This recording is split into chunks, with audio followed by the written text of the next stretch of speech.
I'm Loren Kling, and this is 5 Things That Changed Your Life. Each episode, I sit down with a special guest and ask them to share 5 stories, events, or experiences that had an impact on their life, like a person who helped them decide a path to take, or a place that completely transformed the way they think. Perhaps it was inspiration from a family road trip or a childhood TV show that helped them to make the person they are today. This week's guest, Sam Christensen, had this to say about the business of being an artist.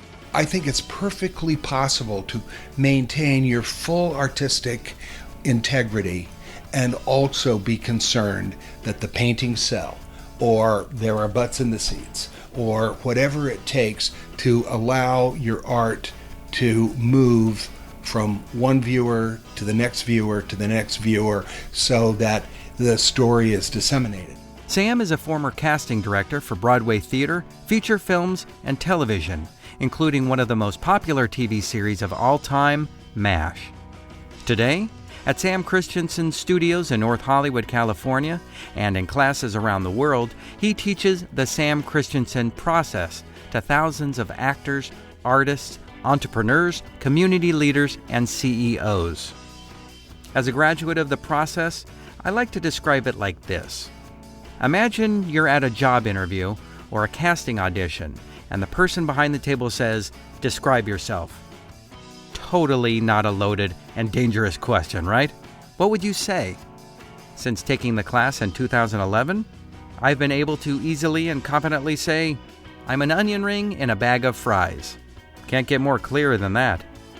Joining me in my conversation is my co-host, Alan Ng. And now, here's 5 things that changed your life with Sam Christensen. Sam Christensen, welcome. Thank you. Let's start off with the first thing you wrote.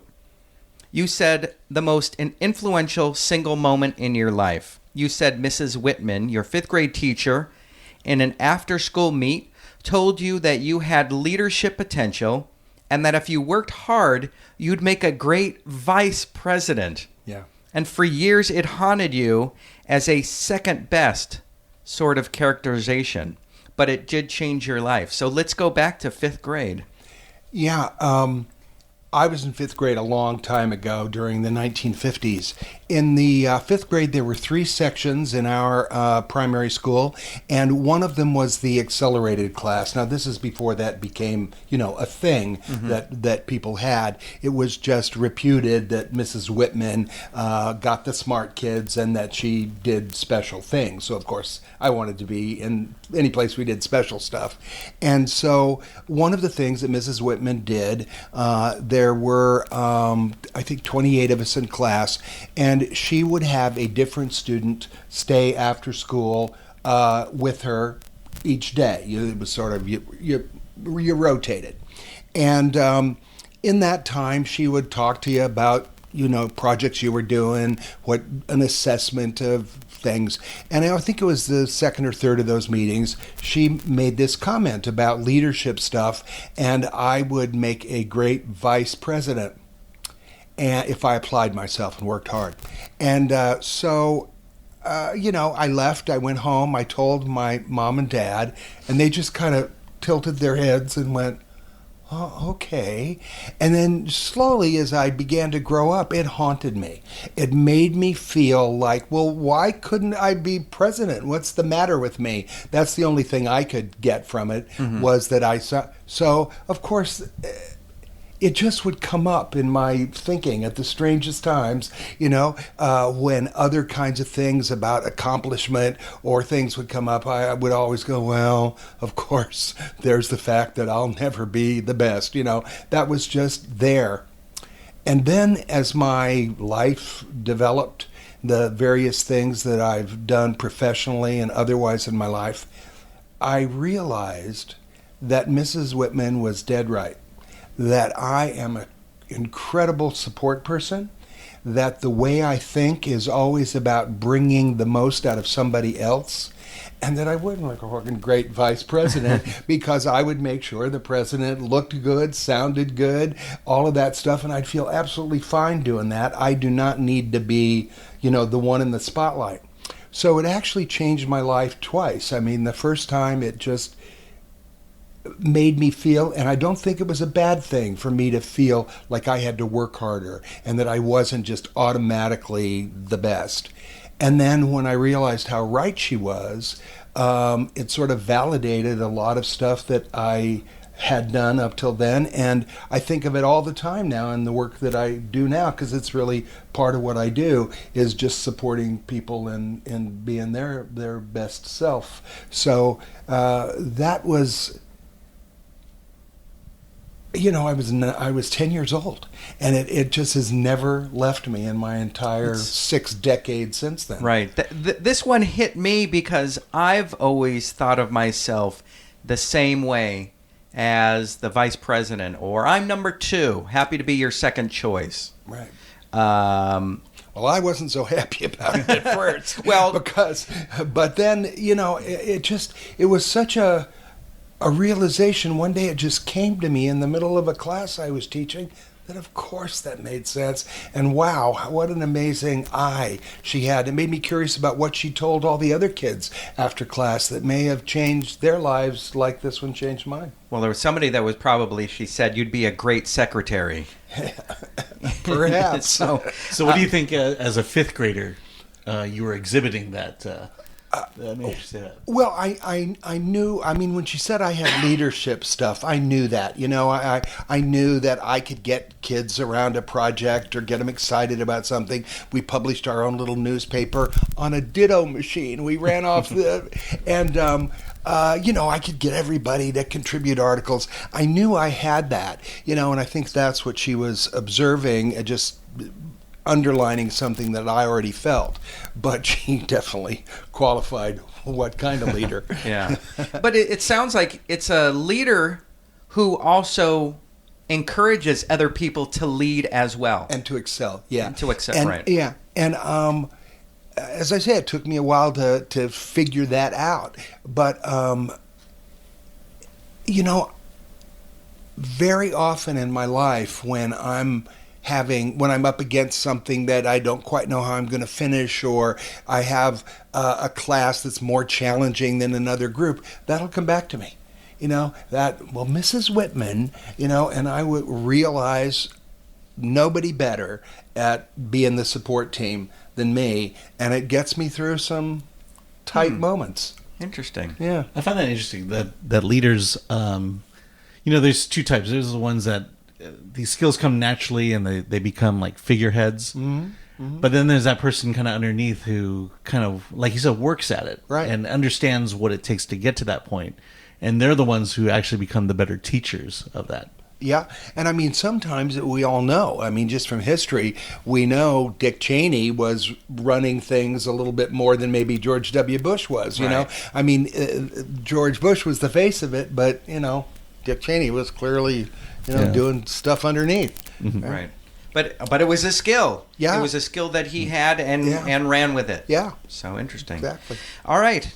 Another thing you said was that when you were 6, your Danish grandfather gave you an antique light bulb that he treasured and told you that it would light your way as a storyteller.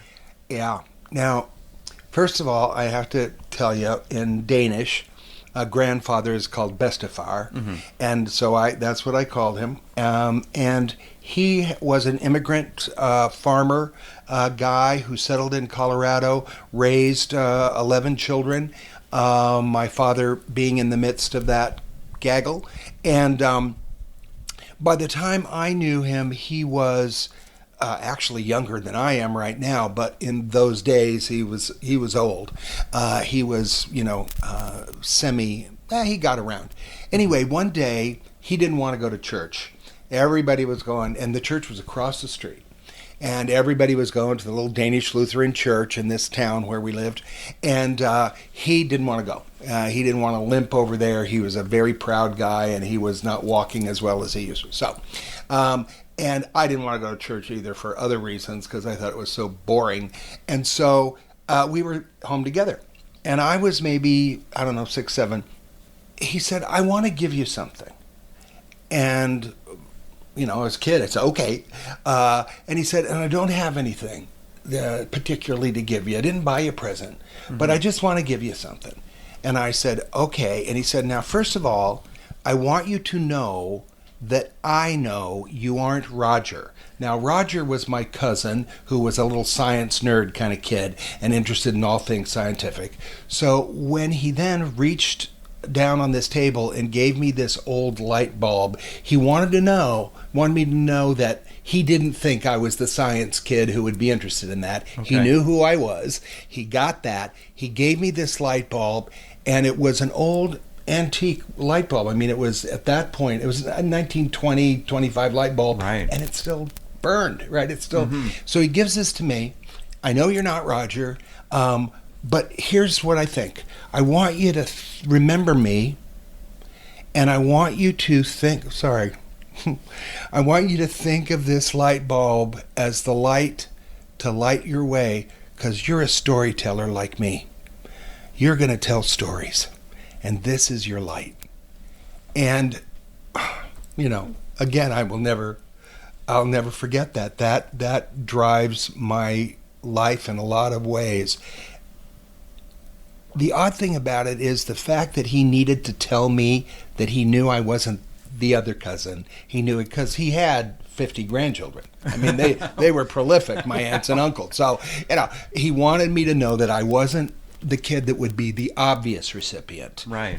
He was giving it to me because it was the only thing he had around that he could give, and he figured out how to make it symbolic of what I could do. This'll light your way on this way. And he was a fantastic storyteller, always half in Danish and half in English.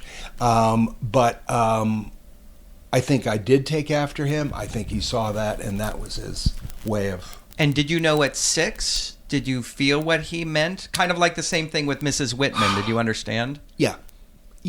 I think that his saying, I know you aren't Roger, made me listen up. It was for me. And I did understand because I had experienced his storytelling. And of course, everybody talked about, if you get Best of Far Started, he's going to tell a story and it'll probably be great. But, so I knew that idea. I didn't yet know about professional storytelling. Right. But I understood that thing of some folks in the family were the storytellers. So yeah, I knew. And Sam, you're quite a storyteller yourself. That's true. When you've led classes, when you've led groups of graduates of the process, and you've told stories, it's been absorbed, and a few random strange things come into my head. For some reason, you had a story about being in New York, going to see a show, and there's a visual, not an oral. I don't remember what you were talking about, but I have a visual of that moment. So it's powerful to be in the presence of somebody who tells great stories. Well, I think it's one of the things that only human beings do. There's so many behaviors that we share with other species, but there is, because other species have language, Right. I mean, chimps and whales and stuff, we've observed they have a language pattern, but there's no other creature we know of that tells stories. And we've been doing it since day one. We have, documentation, those cave paintings that actually are progressive. So we know that people were thinking in terms of story 60, 70,000 years ago. And it's really a human thing. And I think we forget how much, every commercial on TV is a story. Mm-hmm. Everything we do is somehow, every song is a story. And I think we take it for granted what a unique and special part of the human experience it is. Jokes.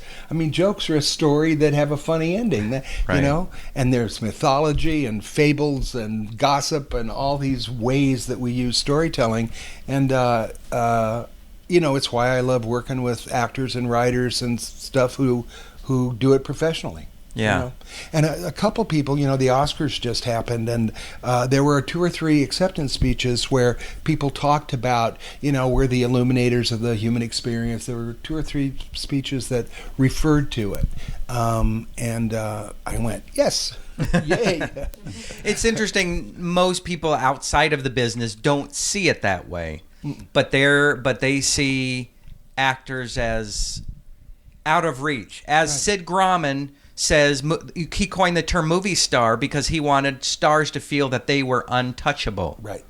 And but in a lot of ways, we're just people who happen to like to tell stories. Now, what I've also discovered, there's some people who like to tell stories as a different character. Right.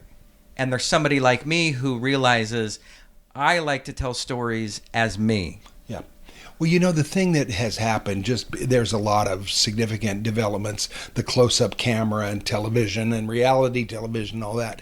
But I think more and more and more, even the people that want to step in and be part of the story as a character are much more present and touchable than in the 1930s and all of that, when they inserted a famous name into a story to elevate the saleability. Right. I think today, more people are, even if they step into character, they're looking at it. It's part of what I hope I teach, is that fact that even when you are in scripted character, who you are in that character is different than who another actor would be in the same character. Right. It's influenced by you. And then there are folks like you who go, hell with that shit. I just simply want to, I want to tell the story as Loren. Right. Or share the story. Yeah. Because I'm even fascinated by hearing people tell the story. Me too. I can listen as much as I can tell. I hear that a lot about casting, in the sense of, it's not necessarily that you were not good at the role, but were you the right person to tell that character's story? Exactly. I think a lot of because I was a casting director for so long, and it took me a year or two to realize that directors did not care about the acting. I mean, they cared, but the reason they hired me was to bring them all people that were capable of playing the part. If I brought them somebody who wasn't, I got fired. So they go into an audition, the real choice makers go in not to test how good you are. They expect you to be good. They go in to test the different flavor you bring and the different flavor you bring, because they're putting together a unit in a whole family of people. And, what Alan brings to the interviewer might be more right than what Loren brings to the interviewer, just because of the nature of the rest of the family. And it has nothing to do with competence. Or No. They expect that they're seeing competent people. Yeah. So it has much more to do with the way that actor presents, the humanity individually that they bring. Yeah. And I discovered when I was in school and in film school how editing was, you were the second director. I mean, that's amazing. You decide, and that you can. I remember feeling the beats of when the shot needed to end, and where the next one needed to pick up. They are the great unsung heroes, I think, of the entire process, and often they're below the line, and they should be above the line. They're every bit as creative as anybody else, and I think that every actor, especially, would benefit by watching how an editor works. Because if you know, it's a famous story about Joan Crawford. She would go and sit with the editors every spare moment. If they were waiting on the set, she'd go to the editing cottages at MGM and watch them edit, and that's what made her such a sharp screen actress. She would never miss an angle, never miss a light, and she had a scar thing on her forehead, needed to stay in a special light, and she knew exactly, down to the second, how to turn something, because she knew exactly what the editors needed and where she needed to be to emphasize stuff. Wow. So I think it'd be, great if every actor sat and watched something that they had done get from raw footage to edited version. Right. And real quickly, that makes me think that storytelling, there's a big difference, but it's interesting, between somebody who just tells a story like your grandfather and a movie or a TV show that tells a story. Because that's a story that's written down, rewritten many times, told differently and flavored differently by actors and costumes and so many things. The story is never the story that came about. Right. No, I'll tell you, even though as an oral storyteller, Bestafar was around long enough in my life that I would watch him tell a story, and then 2 months later something would prompt that same story, and I would realize that he had edited, that he had seen something that didn't work or something that could be emphasized differently. He was in development with his stories his entire life, And I also just heard Kenneth Lonergan interviewed on a podcast talking about a scene in Manchester by the Sea where Casey Affleck did something that wasn't in the script at all. And Terry Gross asked him, was he surprised by it? He said, surprised and amazed. And he said, and that's the best part of being a director, especially one who writes your script, is those moments where an actor spontaneously creates something that's so right because they feel the story beyond even where it was written. Right. They feel a detail. And he said, that's what's exciting. Rather than just duplicating what I've given them, right. That inspiration that the character gives them, right? Yeah. To me, stories, it's how we connect with people. Oh yeah. And I spent the last weekend watching all the Best Pictures, and that was the thing that was similar to each one. They connected with me, even though they were stories that were like apples and oranges. Yeah. Hidden Figures is very different than Arrival. Right. But they both connected with me in a certain way, and I think that's anyone in art has to do that. They have to connect with their audience. Well, of course, this year we had the most amazing snafu of all time at the end of the Oscars. But I think one of the reasons that Moonlight got Best Picture had to do, because obviously La La Land had a lot more production, a lot more levels of stuff going on, but I think that Moonlight in its simplicity really connected with a lot of people, even though a lot of us haven't had, a drug neighborhood experience. We haven't had that kind of thing. The majority of us aren't gay, and yet it touched people all over, and I think the members of the Academy went there before they went to all the fancy production that La La Land the ones offered. They expected to connect with. Yeah, in its simplicity and rawness, I think it connected on a lot of levels. La La Land was wonderful, and they often have voted for just whatever is the most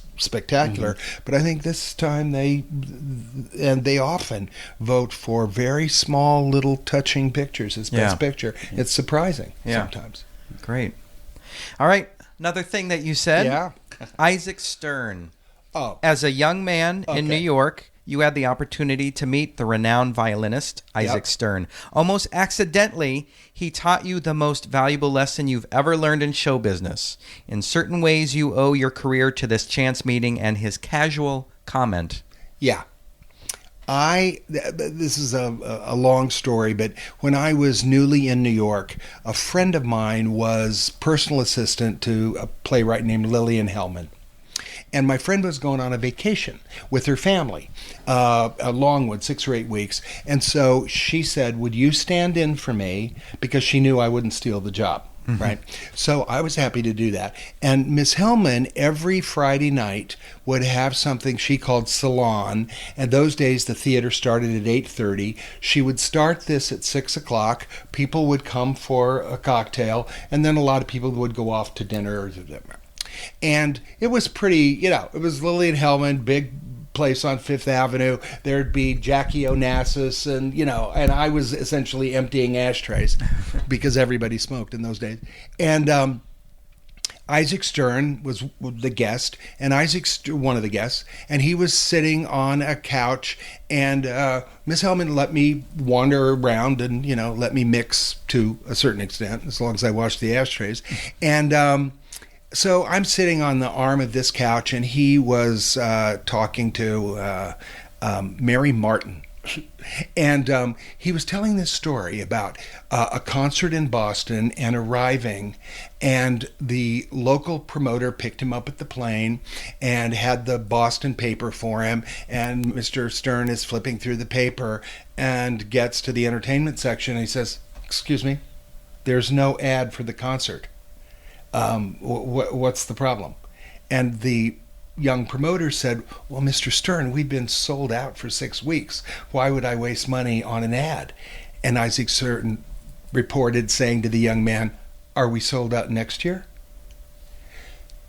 A sold out ad is the best ticket seller for next year. Idiot. And so I'm sitting there and I'm learning from that, and I had this look on my face, and Mr. Stern looked at me and he said, oh, you're so idealistic, young man, that you think my worry about a sold out house is beneath me? Which wasn't what I was thinking at all, but that's, right, I guess, what I looked like. And I said, no, sir, no, Mr. Stern, I was just listening. He said, let me tell you something. All of us, me, all of us are in the circus business. Whoever has the biggest elephant wins. Do you understand me, son? That's what we do. We put butts in seats. And if you have any pretensions, whether you're a violinist or a burlesque queen, it's all the same. It's the circus business. Never forget that. And I have never forgotten that. Wow. It is about butts in seats. Yeah. And whoever has the biggest attraction is going to get them there. So if you have the opportunity to focus your creativity and that of your friends and you create Hamilton, well, you're going to fill the seats because you're the biggest elephant on Broadway. Simple as that.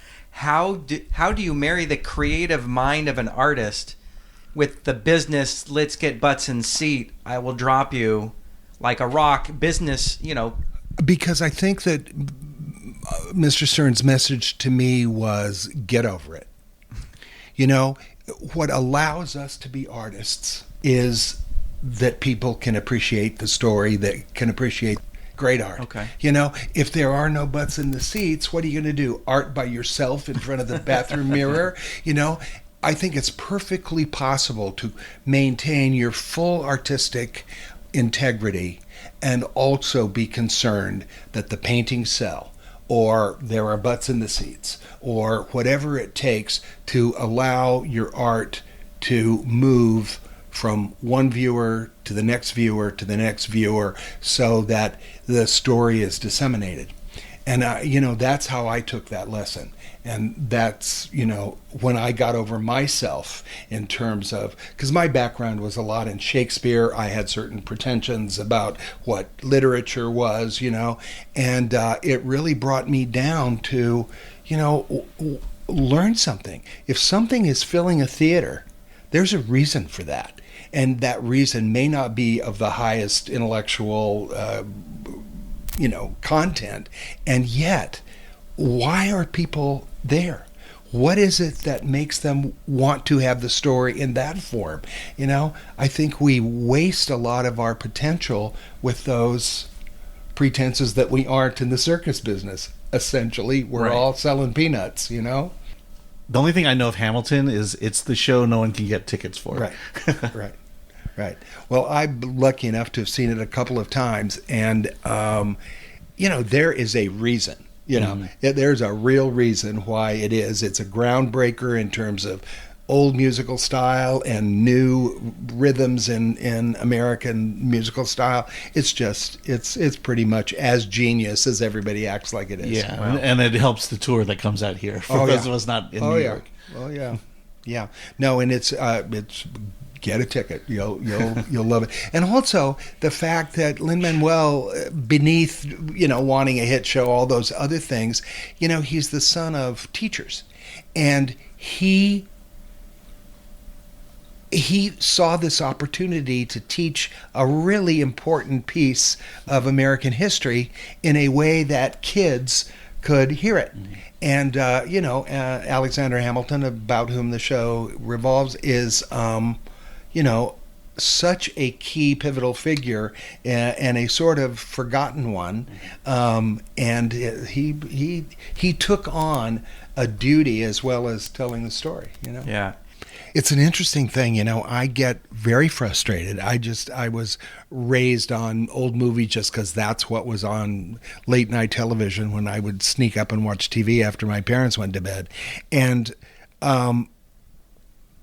it frustrates me a lot. I mean, I certainly understand why actors haven't seen a certain movie, but when they don't know of the existence of their own history, I scold them because, if you're studying the law, you have to go back 3,500 years. You have to read Hammurabi to get all the way up to where American law is today. And we only have 125 years, and you can sit on your fat ass and watch it on a screen. You don't have to read anything. So I don't understand. They don't need to have seen Robin Hood, but they need to know that was an epic giant. It was the highest grossing movie of all time in its moment. Right. And what that meant back when people, all they saw were pictures, were still pictures of human beings. Right. That's the best they had. And when they began to move, and these movie stars, you didn't see them outside of the pocket of movies or the few stills that the studio managed, and why they were stars, why they were untouchable, and you recreate that atmosphere for people.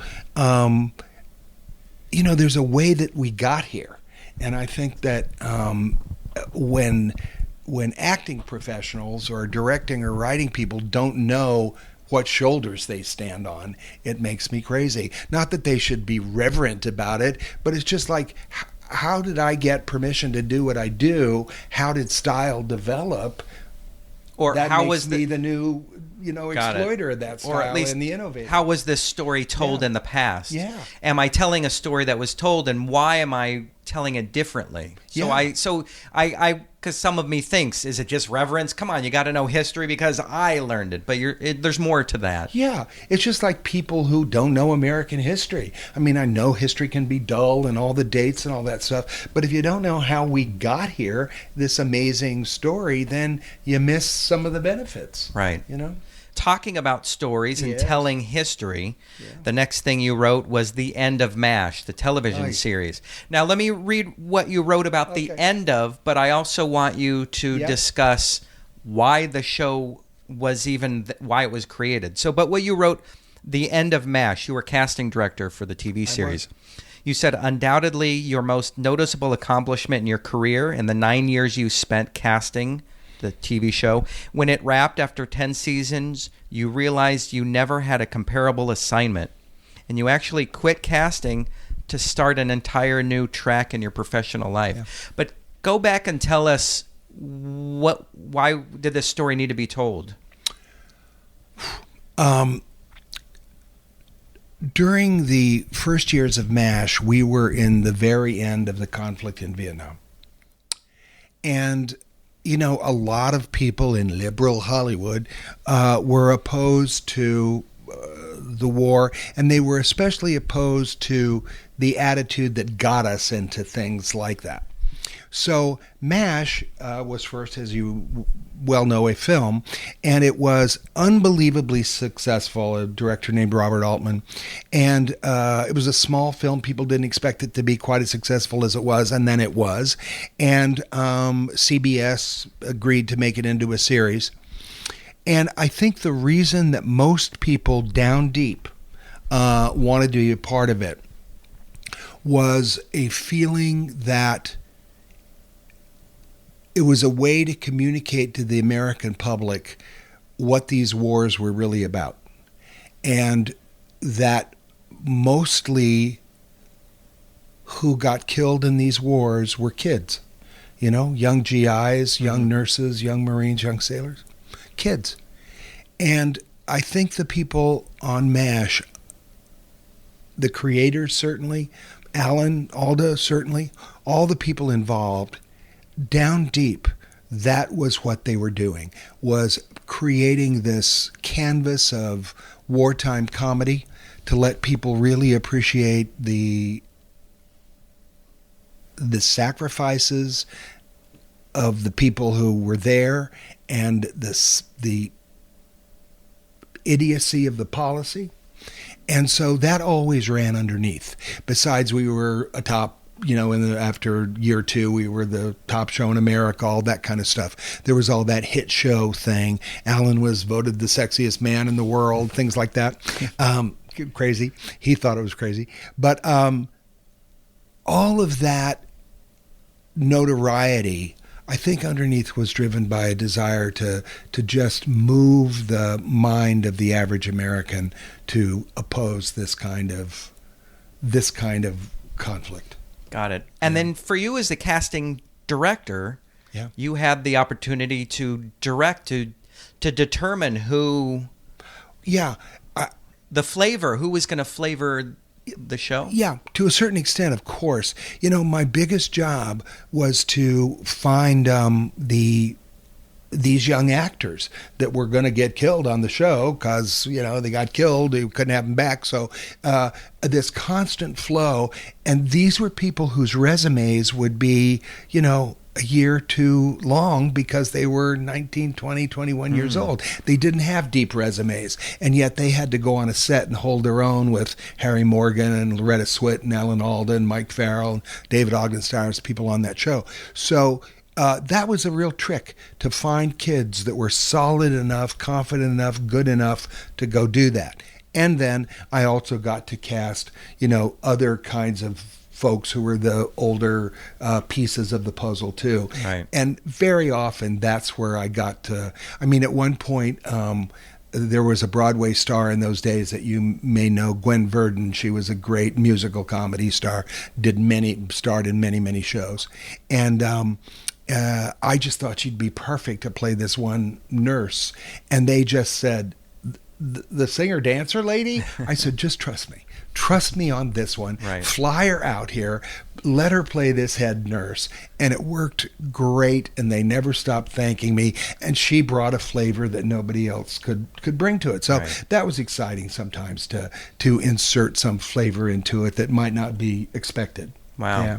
You had to cast a lot of Asian actors. A lot of Asian actors. I think that's the last show that we've been able to. To get and big roles in. I don't know if folks know on the other end of this, Alan is an Asian American, and you'll appreciate this because, of course, it was Koreans, that we were casting, and yet. If you were anything Eskimo, anything that had the vaguest Asian flavor was going to probably even Hispanics. Yes, well, yeah. If they looked Asian slightly, because we were just running through. The Korean American actors, of course, came first. We wanted to honor that, but there aren't many. So very soon, it was and toward the end of it, it was like, oh my God, where are we going to go through them all? Right. And what they absolutely would not do is try to make somebody up to appear Asian. They, of course, would not do that. So it was, that was often. Glad they don't do that in the movies today. Cast Caucasian actors or actresses to play Asian. Oh, that's a whole other discussion. That's a whole, another topic. All right. Anywho, so I was going to say that, but then on my end, it was like none of our parents wanted us to get into acting either. Yeah, so I understand the shallow I don't think pool. that's exclusive to the Asian American community. One other thing I want to say about MASH, creatively it was rewarding. That theme that I told you was running underneath, I was sympathetic with. And, the day it ended, I also cast a big television event that was built around the Guyana massacre, which got lots and lots of Emmys, and the casting was reviewed well. And those two things happened simultaneously, MASH, Folding, and that project. And I just thought, everything from this, I can get more work and I can stay with this, but it was really a turning point because I thought, I'm not going to equal this. I may equal it, but I'm not going to get things better than this. Mm-hmm. So maybe it's a signal from to move on, to do something new. And I did. Yeah, I remember the last episode. That to me, I was barely out of high school at that point. Yeah. And realized, wow, this is the power of television. Yes. And for a comedy it's the episode that I remember the most is the last one. Right. And the one that had the largest viewership. Even. Yeah. Yeah, for a per scripted capita, show. Yeah. the largest viewership in history. There have been things that now that have had, but there are more people. Yeah. So per capita, it was the largest viewership ever. The record is untouchable currently. And they still talk about it as the finale that got it right. That got it right, because a few years later, the finale of Friends and the finale of Seinfeld were a little bit of a letdown, and that's always held up. And when a show comes to its last year, that's the thing the producers talk about. We got to do it as well as MASH did it. Yeah. Well, I'll say that Bob Newhart's follow-up show. What was that show where he ran? Newhart, where he ran the hotel or the Newhart. the B&B. Yeah, that was probably my favorite ending of a series ever. Yeah, where Suzanne Plachette wakes him up in bed. Yeah, from his old series. Yeah, no, it was, and especially for Newhart fans. I mean, it was such a payoff that that they made that reference. Yeah, that was great. So you mentioned the end of MASH. Mm-hmm. You was a seminal moment, and it shifted your career. Yeah. And then I believe it led eventually, if not next, into the Actors Center. Yeah. So if you want to talk about the Actors Center. Some of your listeners will know about something called casting director workshops. And they were actually invented by an actor friend of mine who knew a casting director, invited her over to a living room to meet some of his friends. And his friends all pitched in and paid this casting director for her time.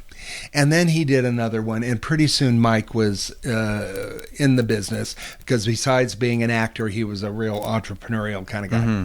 Anyway, that was the history, and he had this workshop business going, which has been imitated, vastly over the ensuing decades. And we sat down at lunch one day and said, wouldn't it be great if there were a center that was built all around actor services? Maybe it had a bookstore and a cafe, and it had the workshop thing, and maybe it had a sound stage where things could be shot, and maybe it had classrooms and teachers. And we got this idea going, and we actually did the legal work and made an investment portfolio, and we started raising money from friends, and we leased this big building in Studio City. And we did exactly that. We created a place that had a bookstore and a cafe and classrooms, and we hung art from local artists around inside the halls. It was 3 floors, 20,000 square feet. It was fantastic, and we had a great sound stage where real quality video could be shot, and it was great. And then we had a bunch of things come along to interfere, a nationwide economic recession, and then a writer's strike that lasted, I believe, 13 months, and then followed simultaneously. And then after the writers settled, it went on an actor's strike for about 9 months, and it just wiped us out. Nobody had a nickel to invest in what we were doing, right, as customers. And I mean, we did okay. We hung in for 2.5, 3 years, but there just came a moment where it was not viable anymore, and we couldn't pitch any more money in, and our investors had lost enough, and so it folded. But during that time, I had begun to teach. I had developed this thing that I still do to this day. And after the Actors Center folded, and Michael and I declared bankruptcy and had to dig out of that hole, but after that, I just continued to teach. And that really, again, this debacle was the author of a whole new life for me, and that has gone on ever since. I've been doing that, teaching this process I developed there ever since. Right. So, it was tragic in one way, and Michael, who's still my very, very good friend, went on, and he's such a clever guy, he went on and made millions in another entirely different business, and we still get together and, reminisce about the Actors Center. It's right. Great. Yeah. But it's amazing. That is a very specific example of a life's path being redirected for the better, for the different, for however it works out. There was you could say a reason that it happened. I don't know about a reason, but it was certainly an undesirable event that gave birth to positivity. Right. Yeah, absolutely. Right. Yeah, and had the center still been there, I would have probably continued to teach in that environment, and that may have developed in that environment as well. But it forced it. I couldn't be, director of the center and teach. Now all I had to on my plate was teacher, and I had to figure out how to make a business and a life out of that. Talk about the process. What was it that was nurturing in your mind when you were teaching at the Actors Center that then became the process? Well, as I mentioned in the beginning,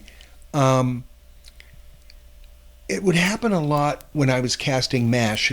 I would read young people for these parts and select who I thought was capable of being presented in a callback.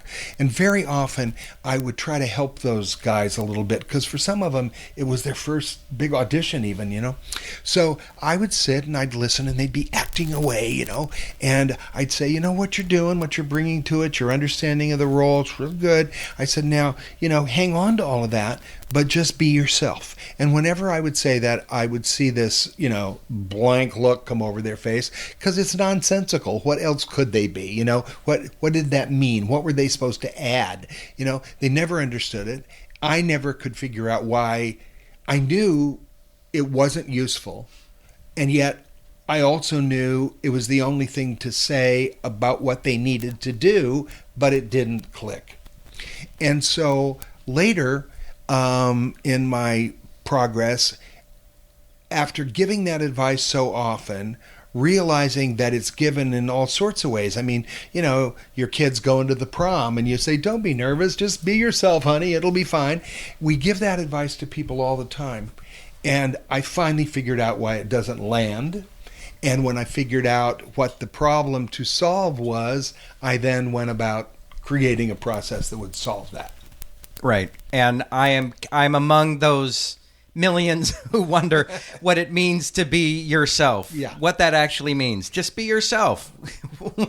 I don't even know. So that's, right. I think, why I like hosting, because it took me long enough and tremendously with the help of the process. Oh. It gave me some words, some verbiage, some elevator speeches, some essence statements. What is my essence?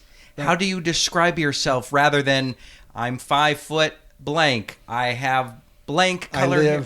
I live in this place. That doesn't tell something about you. Yeah. One of the things, as you intimated, we spend a lot of time creating language to express, more nuanced versions of ourselves.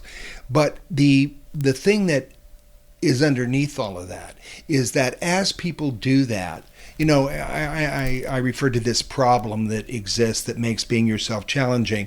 In a public sense, the problem is that being ourselves isn't just our concept. Of course, each of us has a concept of ourselves inside, but other people are reacting to us, and sometimes they have a slightly different take on us than we have on ourselves. So a big part of what I do is to put those two things together to create this public identity that honors the outside perception as well as the inside. Now, the thing that happens underneath that and underneath the creating of the language is, as people do that, they get a lot of permission. They get a lot of the feeling of, well, people already get this about me. Why am I emphasizing it? Or why am I hiding it? Or, why am I trying to manipulate my identity? Pretty much it's out there and everybody's on to me. So I might as well be as on to myself. And as people make that progress, there's a tremendous amount of permission that allows people to step into an easier authenticity. Because, authenticity is a public thing. You can't stand in front of the mirror and be authentic all by yourself. It is, people have to feed back to you and have the sense that you're on to yourself, that you're not trying to push some part of yourself or falsify a piece of your identity, because we've all done that. I'm going to go on this date and I'm going to be this way, right. And by the third date it all comes out anyway. So we've all realized we can't go out and make people think something about us. They're in a constant negotiation of their own observations with us, and so the more people recognize that, and I think the process sort of compacts that, the more people do that, the more permission they have to just go do it, to just go be, and that I think creates more authenticity in their performances when they're scripted, or certainly in doing stuff like you do, where it's completely reliant on you being Loren. I mean, what else would you do? I think especially in acting and the entertainment business, when you are among hundreds or thousands of people that look similar or the same to you, how do you differentiate yourself?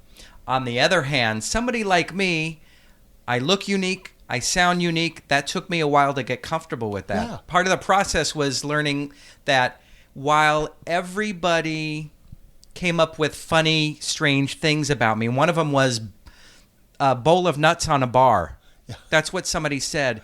But it was also a very nurturing weekend, right, where we were free to just come up with what came to mind and to discover why. Yeah, but bowl of nuts on a bar is actually pretty rich about you. It says something about I'm good with people, I'm that nice, comforting thing that you can reach into and have your own. It makes you a little bit more thirsty for the drink, and if you go in a bar and there are no nuts, it's not nearly as nice a bar. So, I think it says something about you. Right, it does. But I got to the point where it was, okay, I finally know who I am. I'm going to stop right here. Mm-hmm. Whereas actors, that's a whole other sense, again, of... But it's the person. It's if Loren is acting in a role, what is Loren's essence statements that colors him to be different than the other 5'9" bald white guy? Exactly. At the studio, I have a quotation up on the wall that comes from Lord Olivier's autobiography, the second volume. And Olivier essentially says this: it took me 35 years as an acting professional. Now you have to realize those 35 years went from spear carrier, in the Royal Shakespeare Company, to being regarded as the greatest actor of the 20th century. So those were a productive 35 years. It took me 35 years to learn that it is not what I have to become to play the role. It is what the role becomes because I am playing it. Yeah. And that little word game is important. Of course we're going to do what we have to do to honor the writing in the script. But ultimately, when that work is done, what happens if Loren is playing the guy? What happens if the next guy that looks like Loren is playing the guy? It's going to be different. And as I said earlier, I believe that's what directors are looking for. They're looking for that particular thing that you bring. They expect you to honor the writing, do what you have to do to become the character. But then the question is, now what? Now who is this character when you exclusively are inside it? That's an important lesson, and I think the emphasis for training for actors and improvisers and people is so on the other side about what you have to become that people kind of forget that next piece of it. Right. Now, I remember in my class there were one or two people who were not in the entertainment business. Yeah. So how does this process affect somebody who's not in the performance industry? Well, anybody who has some public outreach in their careers feels, I think every human being feels things about authenticity, but certainly people who somehow get up in front of others feel it intensely. They go, a lawyer can go away from a pleading to the jury and go, what the hell was that? Why was I so forceful? Why wasn't I more forceful? They'll go through all of that. I think anybody who looks in somebody else's face as they behave has this assessment of what were they thinking? What was I doing? I'm not as comfortable there as I am with my friends when we're just having a beer. I think everybody has that, and especially people in the public interaction. So attorneys and doctors and educators and folks like that come to us too, because it's the same sort of thing. They just aren't traveling it through a character. We get a lot of improvisers and stand-up people because, an improviser, a stand-up person, has nothing else. That's what they've got, right, is their identity and how many ways they can pull and push on it. Right. And so they don't have scripted lines to hide in. And so we get a lot of those people because they realize, if I can't feel authentic, then what do I have to offer to this? Right. Right? Sam, thank you very much. My pleasure. For sharing stories with us. I will be happy to do it anytime, as we've already established. Thanks as always to my co-host Alan Ng and to this week's guest, Sam Christensen. Sam's teaching his process in Atlanta, Georgia in April 2017 and back home here in Los Angeles in May. You can get additional dates, locations, and information on different classes at Sam Christensen Studios at samchristensen.com. That's SamChristensen.com. Follow Sam Christensen Studios on Instagram and Facebook at Sam Christensen. Music by My Monthly Date. You can find them at facebook.com/mymonthly-date. Subscribe to 5 Things That Change Your Life on iTunes, and leave us a 5-star review while you're there. We'd really appreciate it. You can also listen and download our show on Google Play, Stitcher, Amazon Alexa, or your favorite podcast service. You can follow us online at 5thingspodcast.com or on Facebook at facebook.com/5thingspodcast, that's FIVE, or on Twitter at 5thingspod. That's FIVEPOD. For 5 Things That Changed Your Life, I'm Loren Kling.